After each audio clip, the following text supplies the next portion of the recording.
Good afternoon, Amit. Good afternoon, all of you.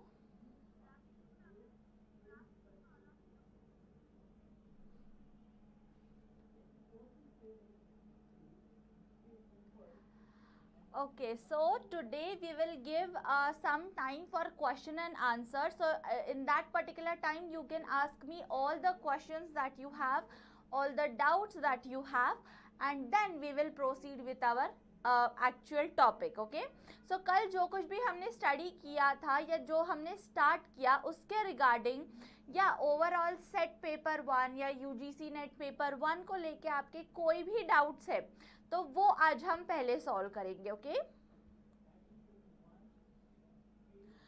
Okay मेरी sound अच्छे से नहीं आ रही. Okay understood. बताइए क्या अब आ रही है? Is it okay now? Am I properly audible?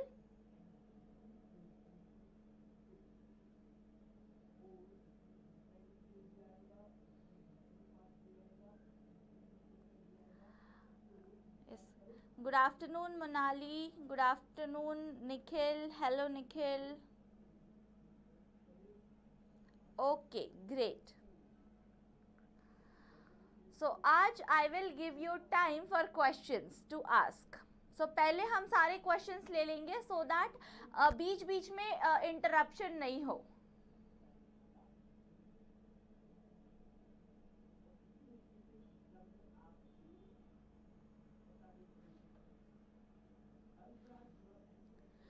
Okay so बताइए कि कल जो हमने क्वेश्चन सॉल्व किए थे क्या किसी को किसी भी उसमें से कोई भी क्वेश्चन में कुछ डाउट है?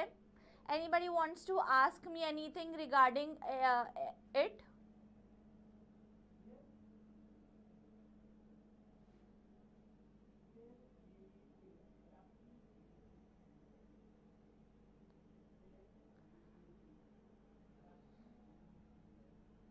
We will wait for 5 more minutes till all the students join in so that we can start with our today's session.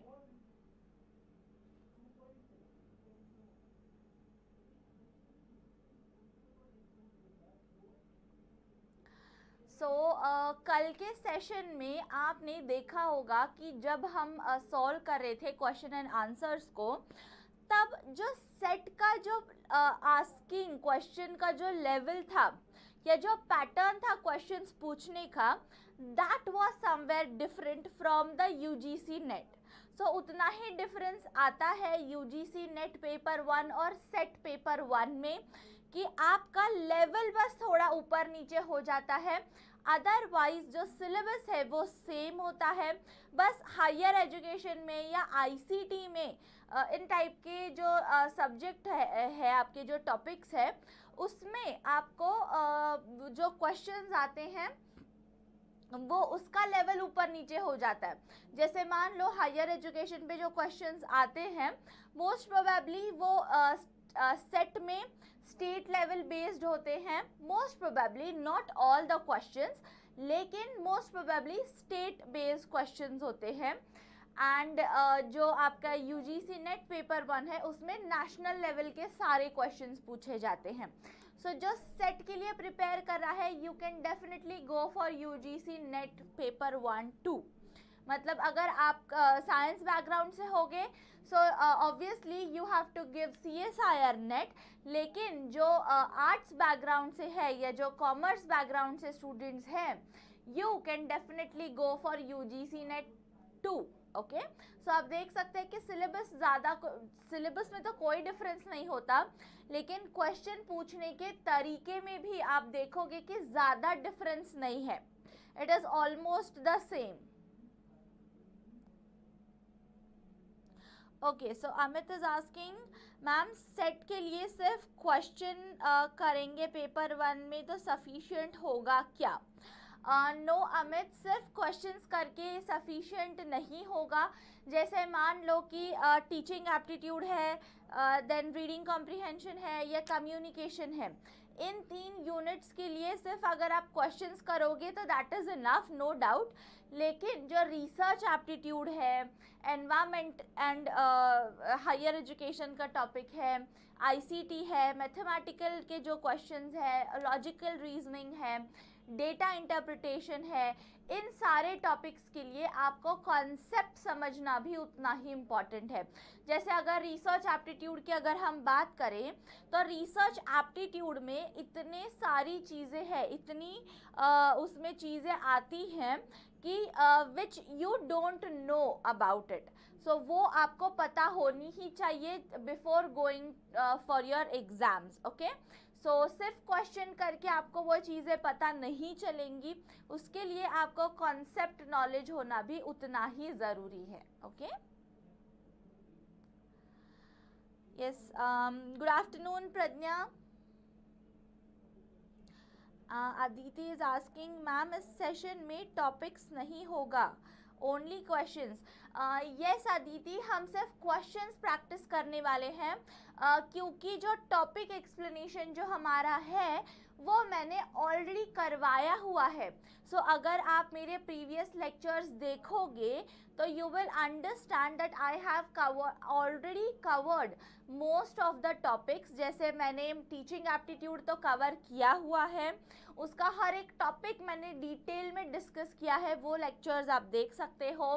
Similar with research aptitude and communication skills, इन तीनों का मैंने डिटेल डिस्कशन प्रोवाइड किया है। And reading comprehension की अगर हम बात करें तो रीडिंग कॉम्प्रिहेंशन के लिए भी मैंने एक सेपरेट वीडियो बनाया है जिसमें मैंने बताया है how you can solve the questions related to reading comprehension.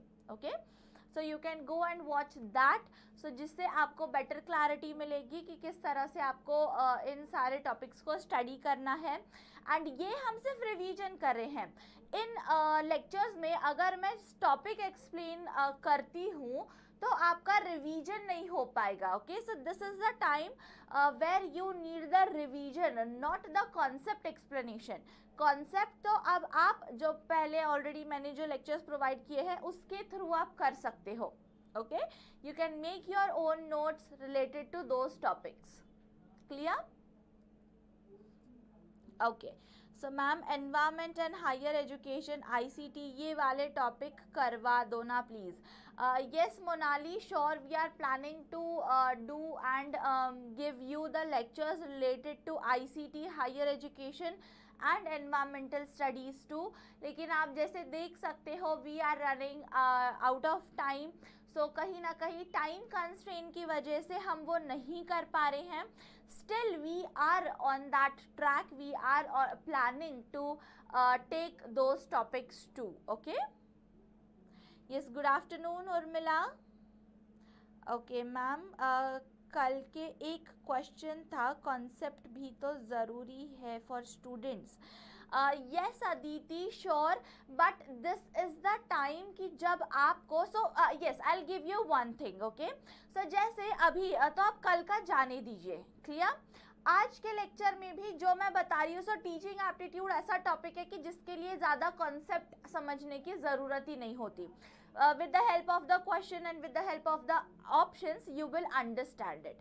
कल भी हम टीचिंग एप्टीट्यूड ही पढ़ने वाले हैं, इसीलिए what you can do is, देखो now you already know the schedule, already आपके पास शेड्यूल अवेलेबल है। तो आप क्या कीजिए कि अब मान लीजिए हम कल आप टीचिंग एप्टीट्यूड पढ़ने वाले हैं, सो आज अब ये लेक्चर ख़त्म होने के बाद गो and watch the previous lecture which is already present on YouTube. मेरा ही लेक्चर है टीचिंग एप्टीट्यूड, उसको नाम दिया गया है, सेपरेट प्लेलिस्ट ही है टीचिंग एप्टीट्यूड की, वो जाके आप उसका लेक्चर देखो। ओके, फास्ट देख लीजिए, ज़्यादा डिटेल में देखने की ज़रूरत ही नहीं है। You can fast watch the lecture. Okay, and वो कॉन्सेप्ट आप तब समझ लीजिए, एंड जब आप लेक्चर में, इस लेक्चर में आप प्रेजेंट होंगे तो आपको वो हेल्प करेगा। Will that work for you? Okay, so Amit is asking ma'am physical science से हूँ, तो CSIR के लिए पढ़ना पड़ता है टू, लेकिन वेस्ट बंगाल, ओके, वेस्ट बंगाल टू इतना टाइम नहीं मिला, तो क्या करूं? ओके, सिर्फ रिसर्च एप्टीट्यूड एंड जिसमें थियोरी समझा है उसके लिए। Okay okay Amit, I understood your question. So देखो, अब उसके लिए रिसर्च एप्टीट्यूड के लिए भी the same thing I would suggest कि मेरा खुद का लेक्चर सीरीज था पूरा 1 वीक का, जिसमें मैंने रिसर्च एप्टीट्यूड पे बेस हर एक क्वेश्चन, सॉरी नॉट क्वेश्चंस, हर एक टॉपिक को एक्सप्लेन किया है। आप वो लेक्चर देख सकते हैं। एंड नो योर एग्जाम नाम की एक मैंने अलग सी सीरीज बनाई थी, मैंने और शौविक सर ने मिलके। तो वो आप जो सीरीज है ना, उसमें एक टॉपिक है important, which topics are important for exam, okay, for paper 1। तो वो वीडियो आप देखिए। सो अगर आप वो वीडियो देखते हैं ना, सो यू विल अंडरस्टैंड कि कौन से टॉपिक पे आपको फोकस करना है, किस तरह से फोकस करना है, ठीक है। I will not waste time in explaining it to you in that, okay. So Aditi is asking, नहीं मैम, कल के MH सेट के एक क्वेश्चन था, वहाँ कॉन्सेप्ट भी तो ज़रूरी है, आंसर में कॉन्सेप्ट नहीं था। अदिति सॉरी, अभी फ़िलहाल तो मुझे वो क्वेश्चन याद नहीं आ रहा है। What you can do is, कल का जो हमारा लेक्चर हुआ था उसके कमेंट में आप ये आपका क्वेश्चन डाल दीजिए और मैं आपको ज़रूर उसके लिए रिप्लाई करूँगी, ओके, सो दैट मुझे भी टाइम मिलेगा वो क्वेश्चन देखने का अच्छे से, okay, and then I will be able to answer your doubt. And Amit, I guess I am able to give you some idea related what you can do and what not. सबसे पहली चीज़ आपको करनी है, go and watch my video in which मैंने आपको बताया है कौन सा टॉपिक इम्पॉर्टेंट है, किस वे में इम्पॉर्टेंट है, कितने मार्क्स वो कैरी करते हैं, कितने मार्क्स आपको उस टॉपिक में से मिल सकते हैं, ओके। सो वो वीडियो सबसे पहले देखिए, फिर आपका खुद का एक स्ट्रक्चर बनाइए, खुद का एक प्लान बनाइए कि this is how I want to study, okay. And उसके बेसिस पे, सो जैसे Amit you are planning to give West Bengal SET, right, तो उसके लिए तो अभी टाइम है, correct. So you have enough time with you still. अगर आप आज से ही पढ़ना स्टार्ट कर देते हो, still you get lot of time to prepare for it. So अभी आप जाके, नॉट अभी exactly but after this class, okay, so after this class आप यूट्यूब पे अच्छे से IFAS एप्टीट्यूड चैनल पे देखिए, अलग से प्लेलिस्ट मैंने बनाई हुई है जिसके थ्रू आपको पता चल जाएगा। तो सबसे पहले वो वाला वीडियो देखिए एंड जब आपको ओवरऑल आइडिया आ जाएगा, उसके बेसिस पे you can study for research aptitude 2 या कोई भी टॉपिक हो, उसके लिए आप उस तरह से स्टडी कर सकते हो, okay. And for the rest of the topics जिसके लिए हमने अभी तक लेक्चर्स नहीं कंडक्ट किए हैं, we will surely do it. So MH SET बहुत ही पास है, तो I can not assure MH SET students की वो जल्दी से जल्दी अवेलेबल होगा या नहीं, लेकिन जो बाकी के सेट एग्ज़ाम्स हैं which are yet to be conducted, which is not in this month, उनके लिए I can assure you कि हम ज़रूर लेक्चर सीरीज़ लेके आएंगे और उन टॉपिक्स को भी हम एक्सप्लेन करेंगे, okay. And if you think कि आपको अभी के अभी MH सेट के जो स्टूडेंट्स हैं उनको अभी स्टडी उनकी स्टार्ट करनी ही है, तो आप हमारा कोर्स बाय कर सकते हो, जिसमें मैंने आपको हर एक टॉपिक जो मान लो, उसमें आपको ICT पे भी डिटेल्ड लेक्चर्स प्रोवाइडेड हैं, एनवायरनमेंट पे भी प्रोवाइडेड है एंड हायर एजुकेशन पे भी प्रोवाइडेड है। तो आप उस पे जाके भी देख सकते हो एंड उसकी प्रिपरेशन आप अच्छे से कर सकते हो, ओके। सो जो चाहते हैं कि YouTube पे उनको डिपेंडेड नहीं रहना है, तो वो कोर्स बाय कर सकते हैं। See the course fees is so less, only 1499। तो इतनी कम फीस में हम आपको कोर्स प्रोवाइड कर रहे हैं। यू कैन गो, देखिए यहाँ पे the price is given to you. So आप वो कोर्स बाय करके उसकी पढ़ाई कर सकते हैं, या फिर आप वेट कर सकते हैं till the time we get you the lecture on YouTube, okay.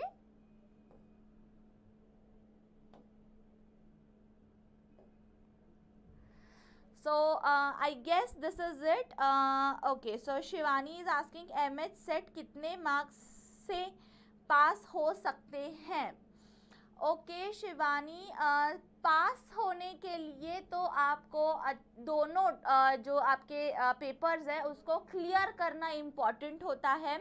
जैसे आपको MH सेट जो पेपर 1 है उसको भी आपको अटेम्प्ट करना पड़ता है. एंड उसके बाद ऐसा कुछ नहीं है कि इतने ही मार्क्स आने चाहिए उतने ही मार्क्स आने चाहिए. लेकिन आपका जो कोर सब्जेक्ट है इस दोनों के मार्क्स को मिला के आपका जो एग्रीगेट होना चाहिए वो 45% तक आना चाहिए. And then you are qualified for the exam. Okay, and it also depends on the cut off.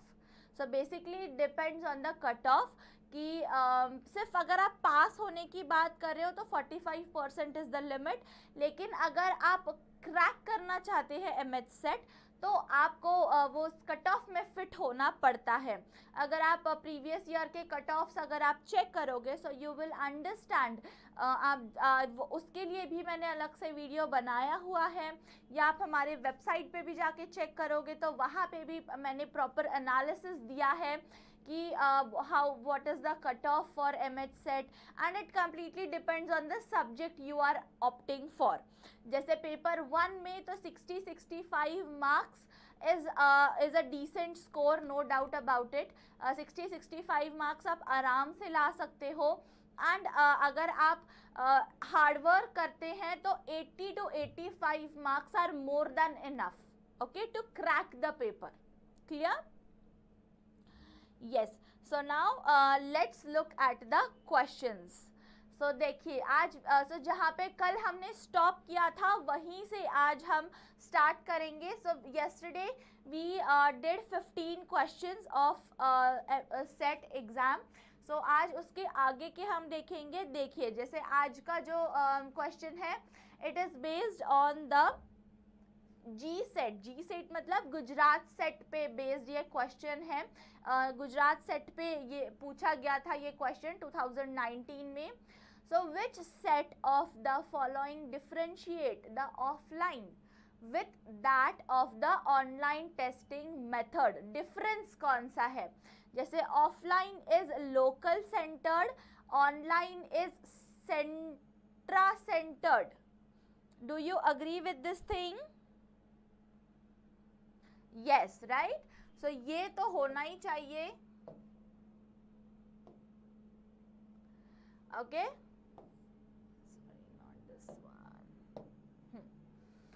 सो देखिए सो अब क्या है. So offline is local centred and online is central centred.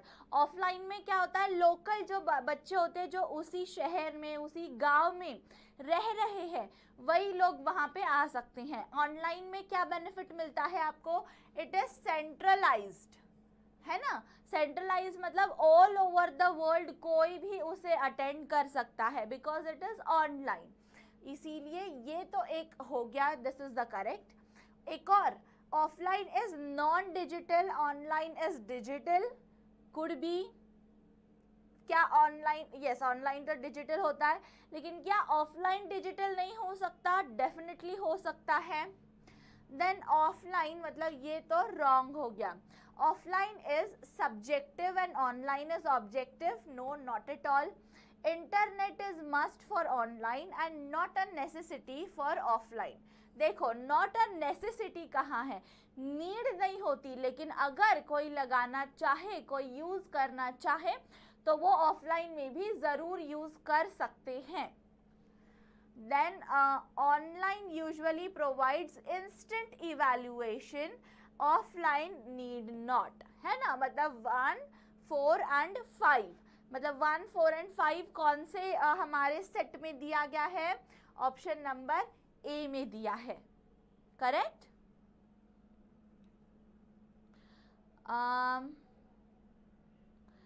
Okay, Aditi, why do you think the answer has to be D? No, the answer will not. Okay, you might have understood what is the correct answer. No problem. So हमारा correct answer क्या है? Option number A है. Okay. So this is how we are going to solve. अब देखो next question. The strength of project method lies in. अब project method की strength मतलब उसका एडवांटेज किसमें है, ये भी देखो गुजरात सेट 2019 में ही पूछा गया क्वेश्चन है. सो सोशल पार्टिसिपेशन में क्या प्रोजेक्ट मेथड का स्ट्रेंथ है, या कलेक्शन ऑफ इंफॉर्मेशन में है, role of teacher as instructor में है, या इंडिविजुअलाइज्ड एंगेजमेंट में है. Okay, so for Prachi the answer is D. So this is the correct answer. Absolutely right, Prachi. The answer has to be individualized engagement. अब कैसे? So जिन्होंने A answer दिया है social participation. So project method में ये social participation तो ज़रूर होता है, लेकिन सोशल पार्टिसिपेशन मतलब जैसे प्रोजेक्ट ऑफ इंडिविजुअल प्रोजेक्ट्स भी तो होते हैं, यू माइट हैव सीन, है ना. सो यहाँ पे हम ऐसा कुछ मेंशन नहीं कर रहे हैं कि ग्रुप प्रोजेक्ट ही होना चाहिए वो. No, we are not specifying it. यहाँ पे क्या कहा है, सिर्फ प्रोजेक्ट मेथड कहा है ना. सो इसीलिए अगर ग्रुप प्रोजेक्ट कहा गया होता तो social participation would be the answer, लेकिन यहाँ पे सिर्फ प्रोजेक्ट मेथड कहा है. सो प्रोजेक्ट मेथड में एग्जैक्टली क्या होता है, इट इंडिविजुअलाइज्ड एंगेजमेंट होता है. Yes, absolutely correct. Each person can participate in it and everyone can make the project out of it, है ना. So इसीलिए करेक्ट आंसर क्या होना चाहिए, ऑप्शन नंबर डी. ओके, सो जिन्होंने भी ए आंसर दिया था, क्या आप लोगों को समझ में आया why A is not the correct answer and why D is the correct answer? किसी को कोई भी डाउट है regarding this? Okay, great. So let's move ahead and look at the next question. देखो next question क्या है, computer based testing is essential to. अब computer based जो टेस्टिंग होता है, टेस्टिंग मतलब इवैल्यूएशन, जो चेकिंग होगा आपका computer based. So it is essential to, किसके लिए ये इसेंशियल होता है, make testing transparent, objective and efficient, ease teacher from burden of evaluation, prepare digitalized evaluation sheets for speedy results, या minimize human bias in testing.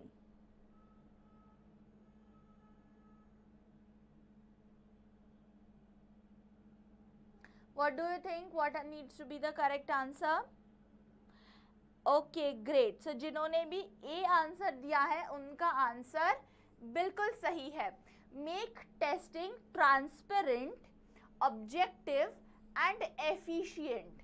क्योंकि देखो क्या होता है, यू माइट हैव सीन, जब कोई पर्सन चेक करता है, सो पर्सन एक ह्यूमन बीइंग है and humans are allowed to make mistakes और they are tend to make mistakes, है ना.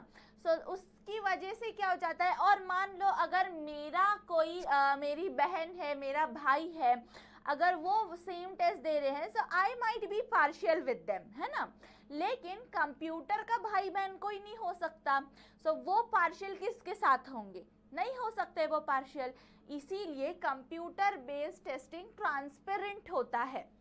तो मान लो कि अगर कभी आपको क्रॉस चेक करना हो आंसर, तो आप कंप्यूटर पे ज़रूर, मतलब मान लो कि कंप्यूटर से भी कोई टेक्निकल एरर आ गया, लेकिन you can cross check with the computer, है ना. So that is why it is transparent. It should be objective. Objective मतलब उसका जो है एम जो है, it is common for all and it is efficient. हमारे जो मार्क्स आने वाले हैं, they will be efficient ones. Okay, so that is why option A is the correct answer. देखो next question, देखो name the philosopher who proposed the technique of questioning. देखो इस type के भी क्वेश्चंस पूछे जाते हैं आपको एग्जाम में. कौन है वो फिलोसोफर, ये भी गुजरात सेट 2018 में पूछा गया क्वेश्चन है.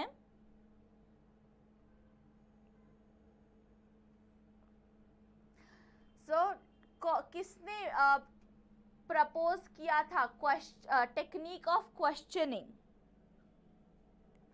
सोक्रेटिस नाम था उनका. Yes, correct, absolutely correct. Urmila, you are right. Amit, you are right. Aishwarya, you are right too. Yes, so the correct answer is Socrates. So Socrates was the philosopher who proposed the technique of questioning. Okay, correct. So आपको ऐसे थोड़ा बहुत general knowledge भी होना चाहिए जिस topic के बारे में आप पढ़ रहे हो. जैसे कॉग्निटिव थियोरी के बारे में अगर हम बात करें, so cognitive theory, who can tell me cognitive theory किसने प्रपोज की थी? This is also very important topic related to your studies. इसके ऊपर भी बहुत बार क्वेश्चन पूछे जा चुके हैं. Who can tell me who proposed the theory of who proposed the cognitive theory? It is not related to this. I want the name.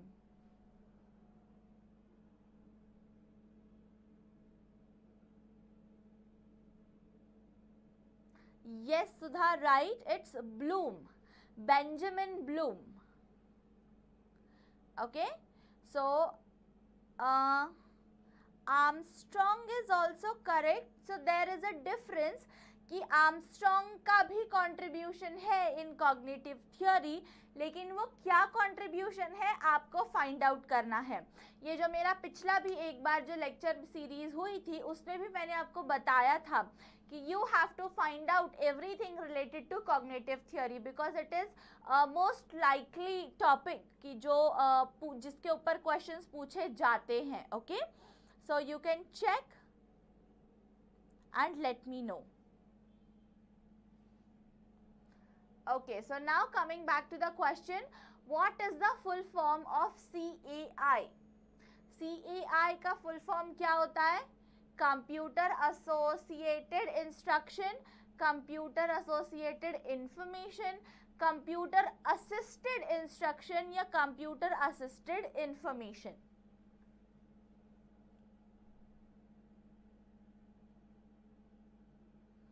Computer who is okay, so voice low आ रही है. Okay, just give me a second. अब बताइए, is it okay now? Okay, I'll talk little louder. Okay, so जिसकी वजह से आपको ये problem नहीं जाएगा.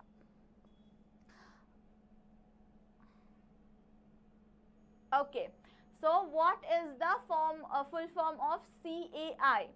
क्या है इसका फुल फॉर्म? कंप्यूटर तो कॉमन है, कंप्यूटर एसोसिएटेड इंस्ट्रक्शन होता है या असिस्टेड इंस्ट्रक्शन होता है?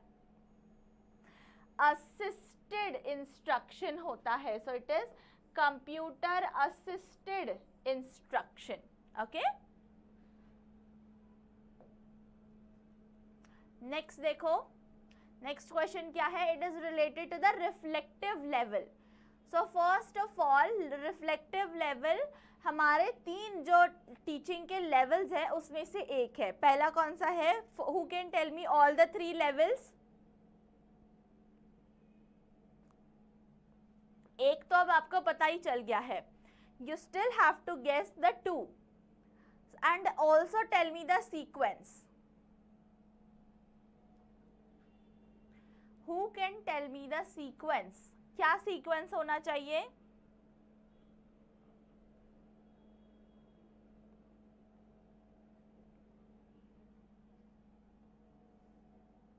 Why nobody is answering? So now you are not the active learners.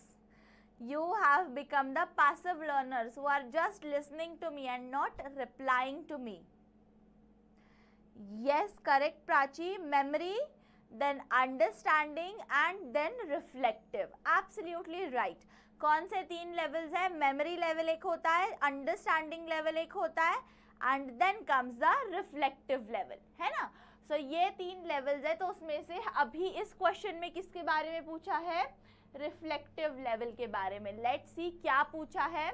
So reflective level teaching is different from memory level teaching because the pattern of communication that is involved reflective level teaching is basically linear, bottom up, interactional या फिर transactional. देखो ये UGC 2020 में पूछा गया हुआ question है. This is so recent question. कैसा होता है इसका लेवल? Option number C. Okay, everyone is telling me interactional. Okay, option number 3.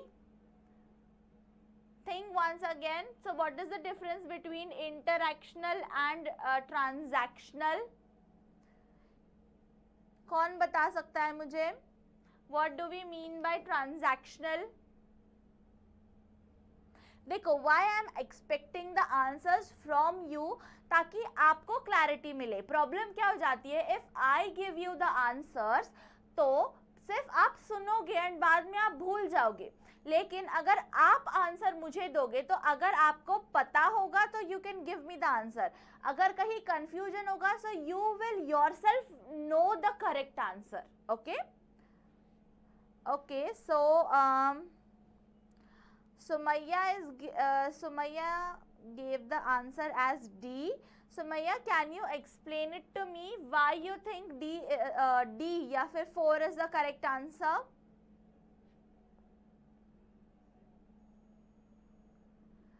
और let me just know कि transactional मतलब क्या होता है. Okay, I'll just be aside so that you can see the question properly. Okay, so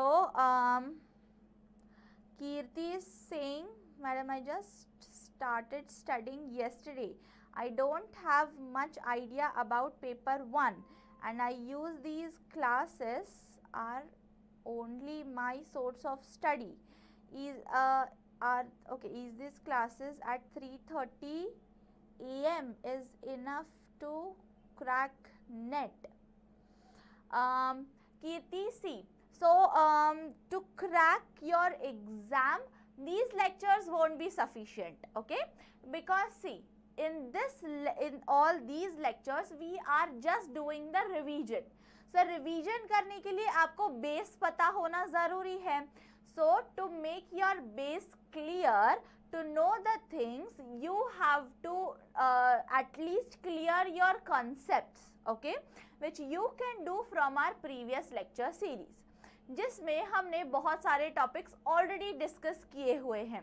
So you can go and watch those in the rest of the time. So now when you are coming, so the thing that I told earlier, I am going to mention it again for the students, those who joined now, that before coming to this lecture, the 3:30 का जो हमारा lecture है, उसको आने से पहले what you need to do is always check. जैसे अब now you know the schedule. जैसे कल हम teaching aptitude ही पढ़ने वाले हैं. For the next 3 days we are going to study research aptitude. Okay, so now when you know that we are going to study teaching aptitude, आप teaching aptitude के बारे में पढ़िए. How are you going to study about it? मैंने already lectures बनाए हुए हैं, मैंने already lectures लिए हैं. You can watch those lectures quickly and come for the lecture here. ठीक है, तो उसके बेसिस पे फिर आप अगर ये सॉल्व करते हो तो वो दोनों मिला के इट विल बी सफिशिएंट. लेकिन सिर्फ और सिर्फ आप क्वेश्चंस पे अगर डिपेंडेड रहोगे then that won't be helpful. Okay, absolutely correct, Prachi. So transactional is a two-way communication, है ना. जैसे आप ट्रांजैक्शन करते हो, आप पैसों का ट्रांजैक्शन करते हो. So in that transaction what happens, you put your card and then you take the money, है ना. या फिर किसी पर्सन के साथ भी हमें ट्रांजैक्शन करना होगा. So it's the equal efforts from both the sides, right. So interaction से भी बेटर वर्ड क्या है यहाँ पे, transaction. clear? It's a transaction of knowledge between teacher and the student, जो होता है हमारे रिफ्लेक्टिव लेवल में. ओके, अंडरस्टैंडिंग लेवल में भी इंटरेक्शन होता है, लेकिन ये इंटरेक्शन जो होता है उसमें क्या होता है कि the things going on are only in the head of the students, it is not reflecting back.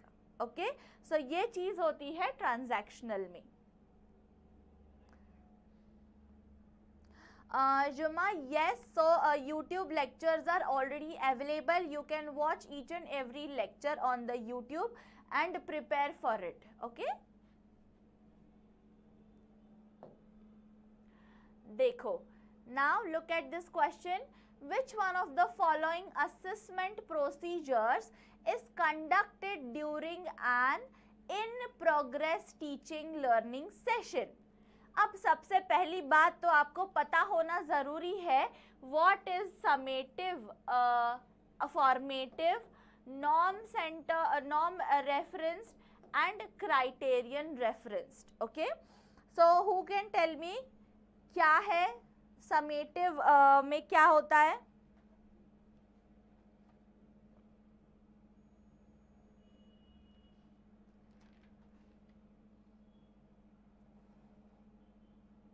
Summative learning में क्या होता है? When summative assessment is conducted,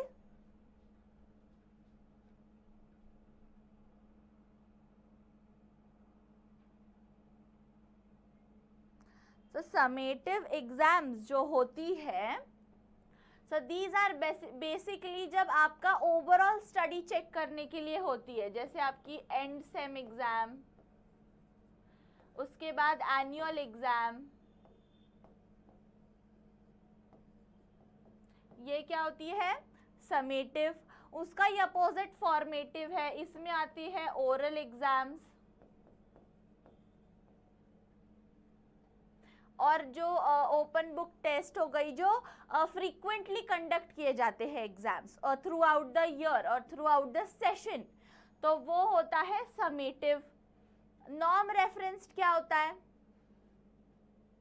what do we mean by norm referenced?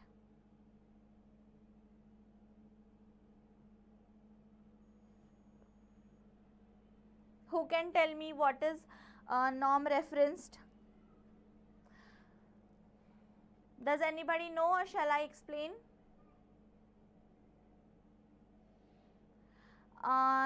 Prachi, I am sorry but I cannot get what are you saying. Comparing मतलब norm referenced होता है, is that what you mean? Yes, you are right on some point. जैसे comparing होता है, लेकिन किस वे में ये कंपैरिजन होता है? Okay Shivani, I will explain. So norm reference जो होता है, इट इज बेसिकली जैसे कभी भी हम रैंक बेस्ड जो टेस्टिंग होता है आपका, कि अगर ये जैसे मान लो कोई आपका स्पोर्ट्स है, तो इन दैट स्पोर्ट्स कैसे वो चेक करते हैं कि कौन बेटर है, कि वो रैंक देते हैं कि ये सबसे पहले पहुंचा तो इसको फर्स्ट रैंक मिलेगा, या इसने सबसे ज़्यादा चॉकलेट्स खाई तो ये नंबर 1 है. फिर जो रैंक देते हैं ना, फर्स्ट कौन आया, सेकंड कौन आया, थर्ड कौन आया, तो ये जो होता है इसे हम कहते हैं नॉर्म रेफरेंस्ड. ओके, जैसे प्राची ने कहा कि comparison, so in a similar way ये एक सॉर्ट ऑफ कंपैरिजन होता है कि ये लड़का इस लड़के से, जैसे ए केम बिफोर बी, तो ए फर्स्ट आ गया और बी सेकंड आ गया, सी थर्ड आ गया, डी फोर्थ आ गया. Okay, so it goes on likewise. So जब रैंक बेस्ड होता है आपका, it is norm referenced. Okay, and criterion reference जो होता है वो नॉर्म रेफरेंस का अपोजिट होता है. इसमें आपका परफॉर्मेंस बेस्ड होता है. ओके, या आपने इंडिविजुअली आप में क्या क्या चीजें अच्छी थी, क्या क्या चीजें बुरी थी, उसका जो इवैल्यूएशन होता है, that comes under criterion referenced. Okay, can you C?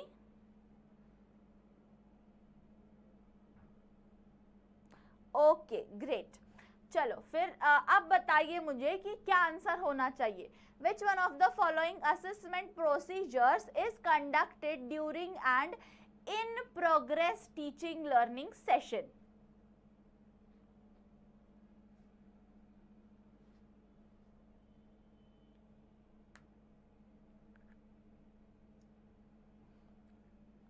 Yes, right. So now the answer आपको अच्छे से मिल गया. It is the formative की जैसे इन प्रोग्रेस में जो टीचिंग लर्निंग होता है, थोड़े थोड़े इंटरवल में जो हम एग्जाम्स लेते रहते हैं, तो चेक कि वो पर्टिकुलर कॉन्सेप्ट उसे समझ में आया है या नहीं, है ना. सो तब जैसे अब हम करने वाले हैं. So let me tell you one more thing. जैसे ये हमारा एक वीक हो गया, इसमें we will be learning teaching and research aptitude. In the next week you are going to learn related to maths. okay, mathematical reasoning आप पढ़ोगे and वो होने के बाद आपका एक होगा मेंटी क्विज.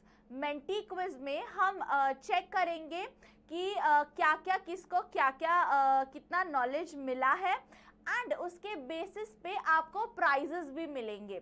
जैसे we also know that there are so many students कि जो कोर्स में भी बाय करना चाहते हैं या फिर बुक परचेज करना चाहते हैं लेकिन किसी वजह से नहीं कर पा रहे हैं, तो ऐसे स्टूडेंट्स के लिए हम बेनिफिट देना चाहते हैं. So we will be giving you few gifts जो विनर होगा उसका. ओके, सो देखो अब इसमें आपको क्या पता चला कि वो रैंक बेस्ड भी होगा, मतलब नॉर्म रेफरेंस्ड भी होगा and it will be formative, क्योंकि हम हमारे पूरे जैसे now we are going to study for 30 days, correct. लेकिन क्या हमने 30 डेज के बाद हम एग्जाम दे रहे हैं, जो आप एग्जाम एंड में दोगे, जो आपकी फाइनल एग्जाम आप दोगे, that will be considered as summative. लेकिन अभी जो आप एग्जाम दोगे, मतलब जो छोटा सा टेस्ट दोगे आप, क्विज जो आप दोगे, वो आएगा फॉर्मेटिव में. Understood the difference? ओके, चलो उसी बहाने I also told you about the quiz. So do participate in the quiz to get all the exciting prizes. देखो अब एक और क्वेश्चन पढ़ो. So which of the following set of statements reflects the basic characteristics of teaching. Select the correct alternative from the codes. देखो यहाँ पे क्या पूछा गया है, टीचिंग के कैरेक्टरिस्टिक्स पूछे गए हैं. तो इसमें से कौन कौन से टीचिंग के कैरेक्टरिस्टिक्स है वो हमें पहचानने हैं. तो बताइए, teaching is same as training, क्या ये टीचिंग की कैरेक्टरिस्टिक है? नहीं है ना. नहीं, ये तो कैरेक्टरिस्टिक नहीं हो सकती.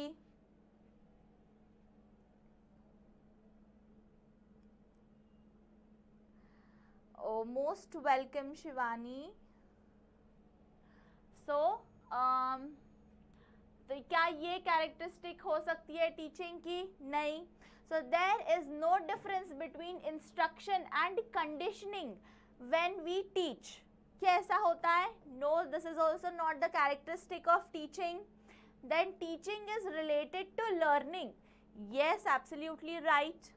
Then teaching is a task word while learning is an achievement word. Do you believe in this?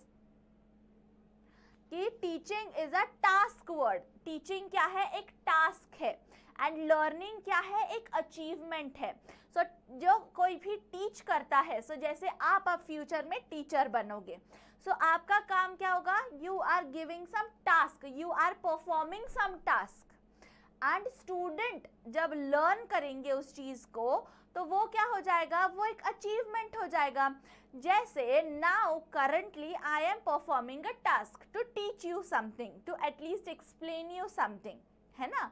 And जब आपको वो कॉन्सेप्ट समझ में आ जाती है, then what it becomes an achievement for you, है ना, कि वाओ मुझे तो ये टॉपिक समझ में आ गया, है ना. So do you agree with this thing? Yes, right, great. So अब टीचिंग मीन्स गिविंग इंफॉर्मेशन. सिर्फ इंफॉर्मेशन देना होता है क्या टीचिंग का काम? नहीं होता. So that is also not the characteristic. And the last one is, one may teach without learning taking place. Yes, absolutely right. So this can also be one of the things कि one may teach without learning taking place. एक कोई सिखा सकता है कि learning हो नहीं रहा है लेकिन फिर भी सिखाने के प्रोसीजर हो गई है. नाउ अगर आप पर्सनली मुझे पूछोगे, so I will not exactly believe in the last sentence दो, लेकिन यहाँ पे हमें ऑप्शंस में फिर कोई ऑप्शन मिल नहीं रहा है proper, which will go with our option number 3 and option number 4. सो मुझे एनी हाउ उसको अग्री करना ही पड़ेगा. सो इसीलिए करेक्ट आंसर क्या आएगा हमारा, option number B, which says 3 and 4. सो ऐसा कोई भी दूसरा ऑप्शन नहीं है जिसमें 3 और 4 दोनों आ रहे हैं एंड 6 की जगह कुछ और आ रहा है ना. So we have to agree with this option. Clear? Okay, so ma'am why not first option? So teaching it means train to particular या specific topic who is unknown. Teaching is the same as training. देखो तो ना, जब मैं आपको कुछ पढ़ा रही हूँ, how can I call it I am training it to you? I am not training, I am just giving knowledge to you, right? I am not at all training you for something. Train करना is a different thing, okay? And teach करना is a different thing. There is a slight difference that you should know, okay? So option B is the correct answer. देखो अब next. Now students, have you observed one thing कि अगर आप questions देखोगे, तो जो question set में पूछे गए हैं वो बहुत ही सिंपल तरीके से पूछे हैं. वही जो क्वेश्चंस यूजीसी नेट में पूछे गए हैं वो क्वेश्चंस थोड़े से घुमा फिरा के पूछे गए हैं. जैसे डायरेक्टली नहीं दिया है, हर चीज के लिए कोड दिए हैं आपको, है ना. यहाँ पे स्टेटमेंट्स अलग है, कोड्स अलग है. सो ऐसी कुछ चीजें बस होती है जो यूजीसी नेट और सेट में डिफरेंट होती है, okay. Otherwise the syllabus is all the same. अगर आप देख रहे होगे कि ये टॉपिक अगर यूजीसी नेट का भी है and if you are science student, फिर भी आप इसको सॉल्व कर सकते हो आसानी से, क्योंकि सेट की पढ़ाई करते टाइम आपने ये टॉपिक पढ़ा हुआ है. So you can see कि there is no much difference, okay? So yeah, so the question says that which of the following factors affect teaching? So factors that affect teaching के ऊपर based ये question है, which says that कौन कौन से factors, अब हमें इनमें से factors ढूंढने हैं. So first tell me, teachers internal focus of control, sorry, it has to be the focus of control. Yes, this depends or this might affect the teaching, correct? ये हो ही सकता है. सेकंड देखो, लर्नर मोटिवेशन. जी हाँ, learner का motivation भी ज़रूरी होता है. अगर लर्नर के पास मोटिवेशन ही नहीं होगा, मान लो कि अब मेरी क्लास में बच्चे आए हैं, आप सब लोग अब मेरे सामने हो, you all are sleeping and you are, मैं आपको क्वेश्चन पूछे जा रही हूँ and no one is answering me. So कैसे मैं पढ़ा पाऊंगी, right? So I won't be able to teach you all properly. So इसीलिए क्या ज़रूरी है, लर्नर का मोटिवेशन ज़रूरी है. जैसे मुझे अब पता चलता है कि yes you all want to know about this thing, तो मुझे भी पढ़ाने में मज़ा आता है, मुझे भी अच्छा लगता है आपको पढ़ाना, to tell you more and more things about the topic, है ना. लेकिन अगर आपसे मुझे कुछ रिस्पॉन्स ही नहीं आएगा तो मुझे क्या पता चलेगा, ये बच्चे तो इंटरेस्टेड ही नहीं है पढ़ने में, है ना. So then learners motivation is important. Then teachers biographical data, क्या इसकी ज़रूरत होती है बायोग्राफिकल डेटा की टीचर के? नहीं, कोई ज़रूरत नहीं होती. Then teacher self efficacy, yes इसकी ज़रूरत होती है, टीचर की सेल्फ एफिकेसी की बहुत ज़रूरत होती है. देन लर्नर्स इंटरेस्ट इन को करिकुलर एक्टिविटीज़, नहीं लर्नर की को करिकुलर एक्टिविटीज़ की कोई ज़रूरत नहीं होती टीचिंग में, उससे हमारे टीचिंग पे कोई असर नहीं पड़ने वाला. Then teacher skill in managing and monitoring, yes ये टीचर के स्किल इम्पॉर्टेंट है. And teachers knowledge of the subject including general knowledge, yes ये भी इम्पॉर्टेंट है. मतलब कौन कौन से पॉइंट हमें पता चले? 1, then 2, then 4, then 4 and 6 and 7, है ना. मतलब अब ये ढूंढो कहाँ पे है? 1, 2, 4, 6, 7. अरे ऑप्शन नंबर ए में ही है, ये तो प्रेजेंट है ना. So this has to be your correct answer. A is right. Okay, so self efficacy मतलब क्या होता है? सो सेल्फ एफिकेसी मतलब आपका खुद के ऊपर, मतलब जैसे हम कहते हैं ना सेल्फ एस्टीम या फिर सेल्फ कॉन्फिडेंस या wait let me just give you better word for it. जैसे हम सेल्फ एफिशिएंसी, सोमैया की सेल्फ एफिशिएंसी की बात, okay self efficacy you mean, है ना. Yes, correct. So self efficiency और self efficacy is the same वैसे तो.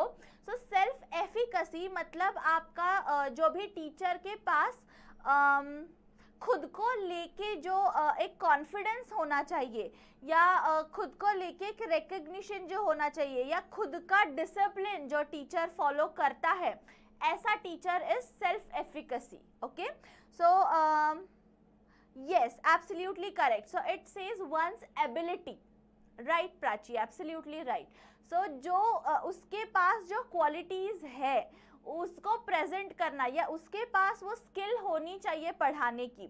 The teacher should have all those things in him or her. Okay? Yeah. Self potential, absolutely right Urmila. Thank you Prachi, thank you Urmila so much for explaining and giving the right words that I meant. Okay, so चलो आगे बढ़ते हैं. Next question देखो अब. What is the next question? So which of the following teaching method या methods is or are contributive to direct learning? देखो यहाँ पे भी डायरेक्टली क्वेश्चन नहीं दिया है आपको, घुमा फिरा के पूछ रही है ये चीजें कि जिसमें आपको बहुत चीजें पता होनी चाहिए, not only one. So team teaching and lecturing, so कौन कौन सी मेथड्स कंट्रीब्यूट करती है डायरेक्ट लर्निंग के लिए? डायरेक्ट लर्निंग के बारे में हमने कल भी बात की थी. सो टीम टीचिंग एंड लेक्चरिंग, इसकी तो कोई ज़रूरत, ये मेथड नहीं यूज़ की जाती. Then stimulation and role playing, yes correct, simulation and role playing is important. Then lecture with और without use of audio visuals, इसकी भी कोई ज़रूरत नहीं होती. Participation in workshop and assignments, yes. Then MOOCs and heuristics. So I guess कि आप लोगों को heuristics क्या होता है नहीं पता होगा. So basically heuristics is a method, teaching learning का ही मेथड होता है जिसमें teacher makes you find out your own answers. आपके जो डाउट्स है उसका आंसर आपको खुद फाइंड आउट करना पड़ता है. जैसे मान लो कि अगर कोई एक, जैसे now I asked you one question, cognitive theory, okay, अब इसका आंसर आपको पता नहीं है, तो अब इसका आंसर मैंने आपको नहीं दिया, what I said you have to find out on your own. So when I say that, it is considered to be heuristic method of teaching, okay, जिसमें आपको आपके प्रॉब्लम्स का सोल्यूशन खुद फाइंड आउट करना होता है, आपके क्वेश्चंस के आंसर्स आपको खुद फाइंड आउट करने होते हैं, that is called as heuristics, okay. MOOCs के बारे में तो आप ऑलरेडी जानते होंगे, what is the full form of MOOCs, who can tell me? It is a online portal through which we can study free. क्या फुल फॉर्म है MOOCs का? मैसिव समथिंग समथिंग समथिंग, क्या है? Who can tell me? Yes, correct Prachi, problem solving method जो होता है, and that too on your own, जैसे student को खुद करना पड़ता है वो, सो वो होता है ह्यूरिस्टिक्स में। अब मूक्स का फुल फॉर्म बताइए मुझे। Massive open online course, absolutely right. क्या है मूक्स का full form? Massive open online course, okay. So ये इसके बारे में भी टीचर अवेयर होना चाहिए, इस ये चीज़ें टीचर ने फॉलो करनी चाहिए, है ना। एंड इंटरैक्टिव प्रेजेंटेशन, डायरेक्ट के लिए it could be I am sorry. So देखो, which of the following teaching methods are contributive to direct learning. Direct learning के लिए कौन कौन से मेथड्स कॉन्ट्रीब्यूटिव है? Simulation and role playing, then participation in workshop and assignments, then MOOCs and heuristics, okay. So ये direct learning में help करते हैं। तो अब B, then D and E, ये option number 1 is the correct option, okay. So that is what we are going to study now. Just wait a second, students.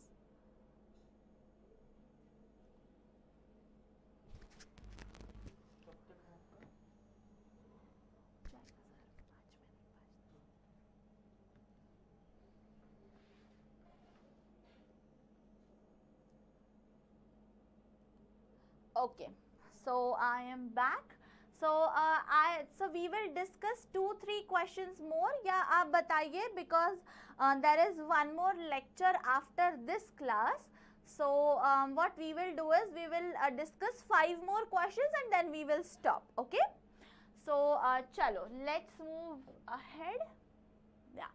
So देखो, ये जो question है, now this is the question which came in your Karnataka set. So Karnataka set में 2020 इस year में ये question पूछा गया था।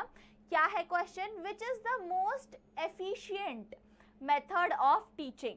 मोस्ट एफिशिएंट मेथड टीचिंग की क्या है? टीचर सेंट्रिक या इंफॉर्मेशन सेंट्रिक, स्टूडेंट सेंट्रिक या text centric? What do you think? कौन सी मोस्ट एफिशिएंट मेथड होनी चाहिए टीचिंग की? और देखो, अब यहाँ पे अब आपको लगेगा ना, this type of question is called as ambiguity वाला question, okay. Now what do we mean by ambiguity? मतलब जिसके एक से ज़्यादा, इस क्वेश्चन के एक से ज़्यादा इंटरप्रिटेशंस हो सकते हैं। अब अगर आप ट्रेडिशनल टीचिंग की बात करोगे तो you will understand that teacher centric method was the most efficient one. लेकिन आई एम सॉरी, ये क्वेश्चन कब पूछा गया है वो भी देखिए। सो एग्जामिनर का आपको माइंडसेट पता चलेगा। इतना लेटेस्ट अगर उन्होंने पूछा है, मतलब वो लेटेस्ट सोच के ही पूछ रहे होंगे, right? So then you will understand, then teacher centric, क्या आजकल के मेथड टीचर सेंट्रिक होते हैं?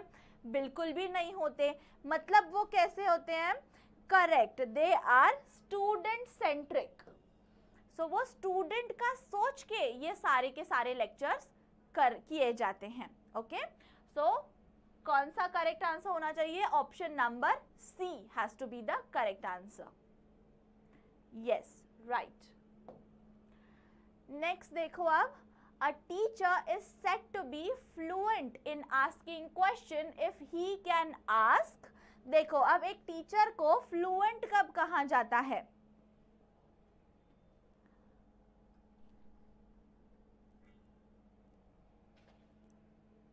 Meaningful questions, as many questions as possible, maximum number of question in a fixed time या many meaningful questions in a fixed time.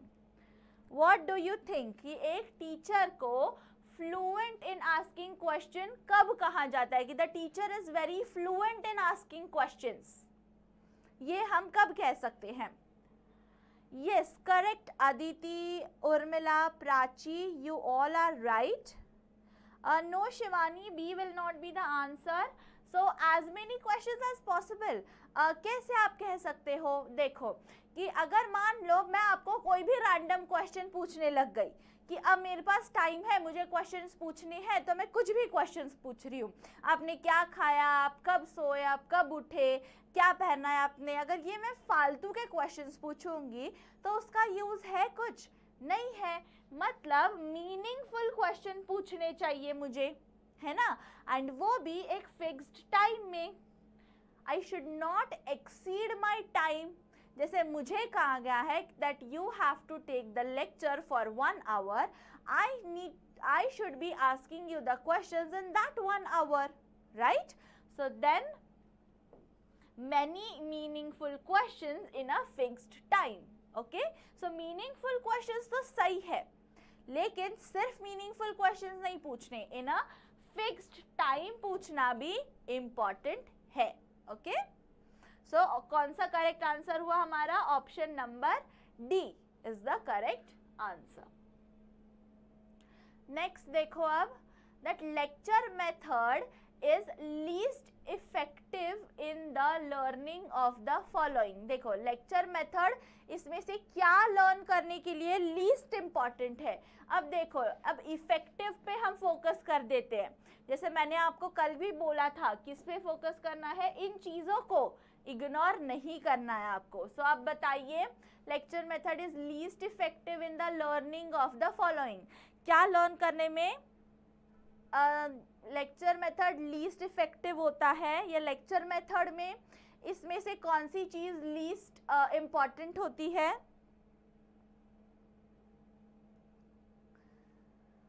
Lecture दे रही हूं मैं अब. एप्टीट्यूड्स,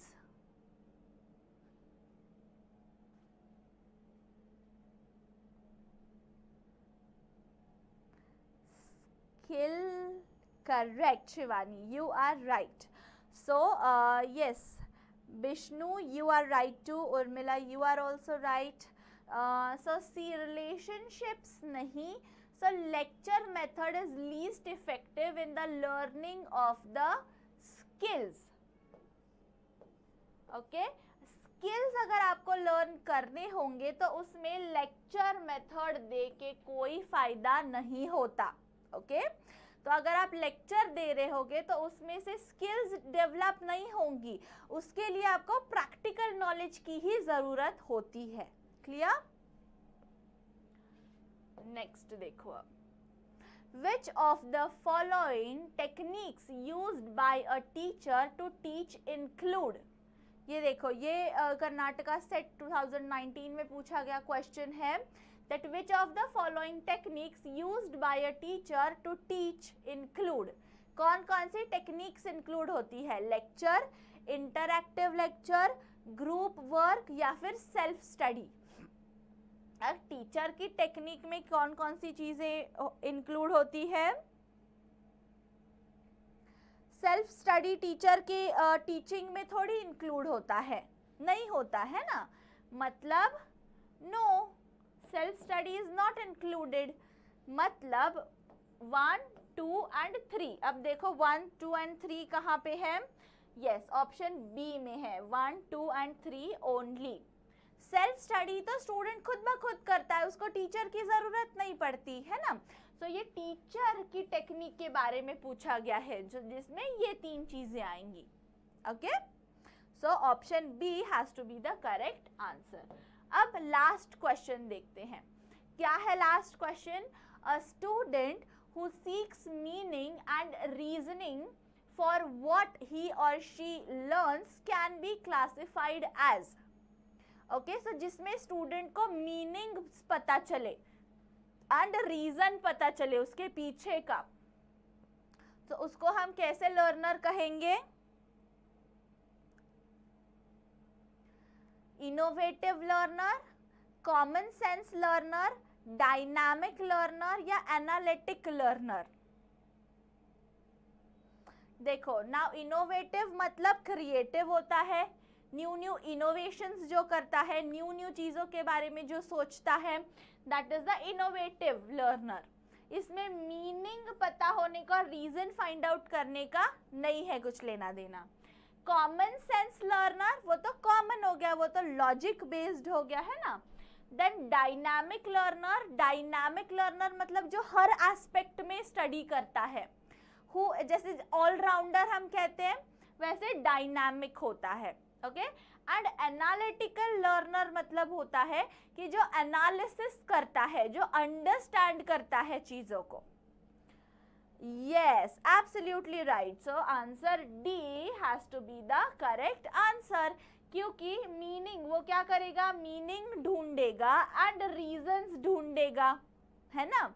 वो किस में करेगा? वो एनालाइज करने के लिए करेगा। उसे हम कैसा स्टूडेंट कहेंगे? एनालिटिकल लर्नर कहेंगे उसे हम। ओके, आई होप आप सब लोगों को ये पूरा का पूरा कॉन्सेप्ट अच्छे से समझ में आ गया है। ऐसा कोई भी टॉपिक था, ऐसा कोई भी क्वेश्चन था जो किसी को नहीं समझ में आया है? We still have 2 to 3 minutes with us. You can ask me. Is there anything related to teaching aptitude as of now that is not clear to you? या कोई आंसर आपको ऐसे लग रहा है?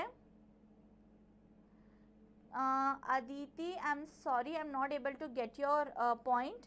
29, are you talking about the question 29?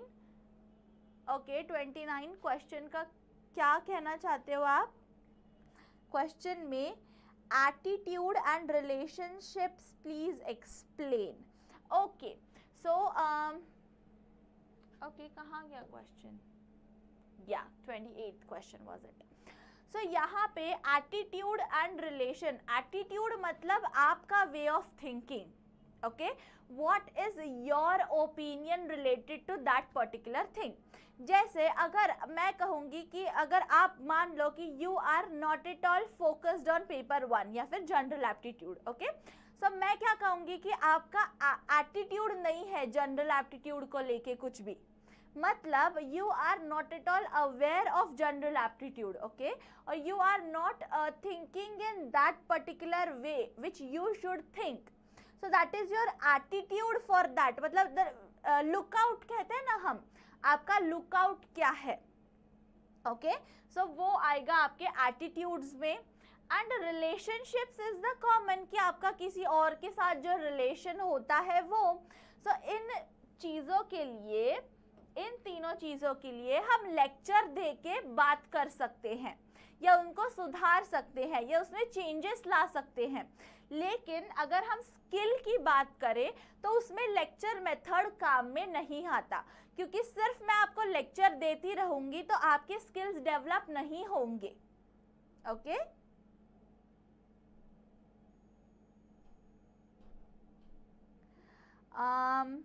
okay, so Amit is asking, okay, so पहले उर्मिला का question देख लेते हैं।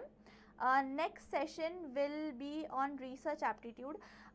कल का session will again be on teaching aptitude. कल फिर से हम टीचिंग एप्टीट्यूड ही पढ़ेंगे and day after tomorrow we will start with the research aptitude, okay, क्योंकि ऐसे और बहुत सारे क्वेश्चंस हैं जो मैं आपको उनसे भी फेमिलियर करवाना चाहती हूँ रिलेटेड टू टीचिंग एप्टीट्यूड, इसीलिए मैं टीचिंग एप्टीट्यूड को एक और दिन देना चाहती हूँ एंड उसके बाद we will start with research aptitude. Okay, so कल we will study teaching aptitude itself and day after tomorrow we will study research aptitude. Okay, okay, then Amit is asking first question of today's class, दोबारा बोल दीजिए ma'am. First question of today's class मतलब question number 16। Question number 16, let's revise it again, let's see क्या confusion है उसमें. Oh my God.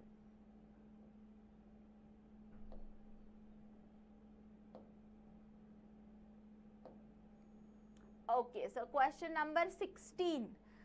तो which set of the following differentiate the offline with that of online testing method? Online और offline testing method में क्या difference है, इनमें से कौन सा डिफरेंस सबसे बेस्ट सूट करता है. तो वो तो हमें पता चल गया कि offline is local centred and online is centralised होता है.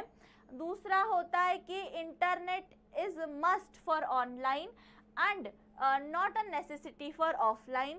And third is online usually provides instant evaluation. evaluation मतलब जो उसका टेस्टिंग होता है, जो मार्क्स देने की जो पैटर्न है वो जल्दी आपको मार्क्स मिल जाते हैं इसमें. एंड ऑफलाइन नीड नॉट, मतलब जल्दी, क्योंकि ऑफलाइन में टीचर वो सब चीजें करती है ना, एंड टीचर कर रही है तो टाइम लगेगा. ओके, सो इसीलिए this was the first question. Then what was the next question? So Shivani, ma'am life sciences set के ऐसे रिवीजन सेशन नहीं होंगे क्या एमएच सेट के लिए? लाइफ साइंस के लिए I can not assure you anything, but sure the sir is already planning to do it. बहुत सारे क्वेश्चन पेपर्स उन्होंने ऑलरेडी डिस्कस किए हुए हैं. आप वो हमारे जो यूट्यूब चैनल है लाइफ साइंसेस का, उस पर आप जाके ढूंढ सकते हैं, तो शायद आपको वहाँ पे मिल जाएगा. Okay, then Aditi is asking, ma'am set के लिए कितने स्टेट्स के सेट एग्ज़ाम के क्वेश्चन सॉल्व करना ज़रूरी है? सो अदिति, ऐसा कुछ ज़रूरी नहीं है. I am just making you aware of all the types of SET exams. So आप जिस सेट के लिए प्रिपेयर कर रहे हो, आप अगर सिर्फ उसके ही क्वेश्चंस भी अगर आप प्रिपेयर करते हो, उसको ही अगर आप एनालाइज करते हो, so that is also more than enough. ना यहाँ पे ऐसा नहीं है ना कि सिर्फ एमएच सेट के ही स्टूडेंट्स हैं, यहाँ पे तो हर स्टेट के स्टूडेंट्स हैं, राइट. सो इसीलिए मैंने ऐसे ओवरऑल सबका लिया है. लेकिन अगर आप स्पेसिफिकली कोई एक ही सेट का प्रिपरेशन कर रहे हो, तो आप उसी सेट के सारे पेपर को एनालाइज कर सकते हो, कोई प्रॉब्लम नहीं है. Okay, then yeah, so those were the questions I guess. So I think now nobody has any other doubts. I am able to clear all your doubts. अगर कुछ भी और होंगे, so कल again जब हम मिलेंगे, so we can definitely clear them out, we can solve them. I am always there to help you out in any need. Clear? Okay, so 2011 से 2020 तक एमएच सेट करेंगे तो सफिशिएंट होगा ना? Yes yes, absolutely. क्योंकि देखो क्या होता है ना, 20 जैसे आप कहोगे मैम 10 ही साल के क्यों करने हैं, क्योंकि 10 साल पहले जिन्होंने भी पेपर सेट किया होगा, वो अभी आपके पेपर सेट करने नहीं आने वाले हैं, क्योंकि वो या तो रिटायर हो गए होंगे या तो वो अभी सिस्टम में ही नहीं होंगे, है ना. तो इसीलिए वो उसके पहले के पेपर से हमें कोई लेना देना नहीं होता. अभी के पेपर्स हम इसीलिए चेक करते हैं क्योंकि वो जो भी आपके एग्जामिनर है जो आपके पेपर सेट कर रहे हैं, वो इन 10 सालों के बेसिस पे करने वाले हैं. ओके, सो ये 10 साल सफिशिएंट होते हैं, कोई प्रॉब्लम नहीं है. Okay, most welcome all of you, and thank you all for attending this session, for being present, for actively participating and for asking me questions. Okay, and till the time we meet next, happy learning and all the best for your exams. So और कुछ doubt आते हैं, we will meet tomorrow again to solve them out. Okay, and जो students अभी आज कल और आज का सेशन अटेंड नहीं कर पाए हैं, आपके जो दोस्त होंगे उनको आप ज़रूर बोलिए कि वो भी ये लेक्चर्स अटेंड करना स्टार्ट कर दें, क्योंकि आप देख रहे होंगे कि ये आपके एग्ज़ाम पर्सपेक्टिव से कितना इम्पॉर्टेंट है. और ऐसा ही नहीं है हम सिर्फ क्वेश्चन के आंसर्स ढूंढ रहे हैं, क्योंकि क्वेश्चन के आंसर्स तो ऑनलाइन भी प्रेजेंट हैं होंगे, लेकिन उसको क्यों वो आंसर आंसर आया ये भी तो पता होना ज़रूरी है ना. So that is what we are doing right now. So which is important. You ask your friends, you ask your relatives जो इसकी preparation कर रहे हैं to attend this session so that उनको भी इसका benefit हो. Okay. So yes, most welcome all of you. Shivani is asking 50-60 marks secure हो जाएंगे. Yes, absolutely शिवानी, 50 भी नहीं, I can assure you 60 to 70 marks आपके अश्योर हो जाएंगे. कैसे, उसके लिए भी मैंने वीडियो दिया है, आप वो वीडियो देखेंगे तो आपको आराम से पता चल जाएगा कि अभी हमारे माइंड में क्या होता है ना कि वी आर टेंस्ड कि कैसे मार्क्स लाए हम, इसीलिए कहीं ना कहीं प्रॉब्लम हो जाती है. लेकिन जब आप वो वीडियो देखोगे तो यू विल अंडरस्टैंड कि how easy it is to score in paper 1. Okay, and I can assure you, you all are very brilliant students and you can definitely score those many marks. उससे ज़्यादा ही करोगे, I can guarantee that. Okay, so yes, sure, you can definitely score 50 to 60 marks through these sessions.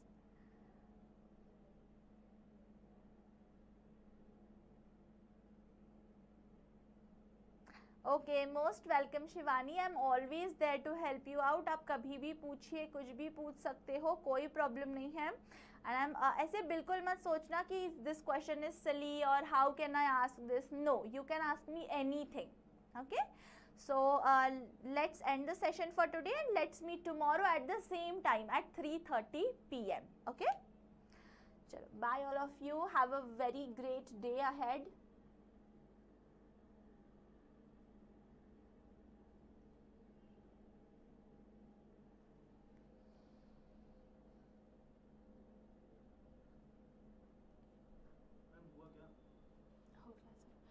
Sir